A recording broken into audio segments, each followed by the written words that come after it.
მას თავარი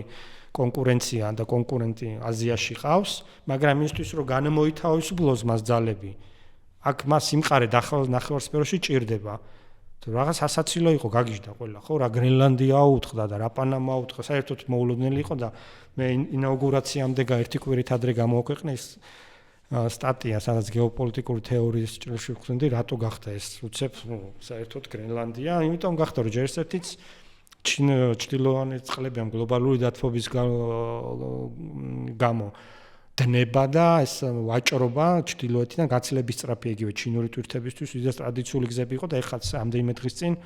ბრიტანეთის პორტებში ჩავიდა ჩინური ტვირთები ერთ-ერთი პორტიდან დიდი რაოდენობით, რაც გარკვეულ ეტაპად ჩაითვალა ისეთი არ ვთქვათ ნიუსი იყო რა, მნიშვნელოვანი რომ აი ჩრდილოეთის ზღვამ როგორ გაიხსნა ვთქვათ ეს მარშრუტი რა. ამასთან ერთად გრენლანდიაში ეს ბერუმა არ იცის. გრენლანდიაში ეს ვთქვათ იქაური ხელისუფლება ძალიან აქტიურ მოლაპარაკებებში იყო და გადაწყვეტილი ჰქონდა რომ იქ ну ასე ვთქვათ გრენლანდიის ეკონომიკის განვითარებას ძალიან ჭირდება აეროპორტი. დიდი საერთაშორისო ასე ვთქვათ ის რაღაც ეხა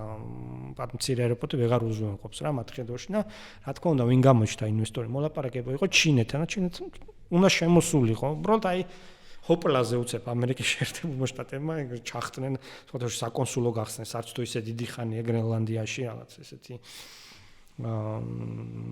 აქტივობა ქონდათ და ნუ ეს იყო ბუნებრივი რეაქცია იმიტომ რომ გეოგრაფიას რო შეხედოთ ეს არის ცხვირწინე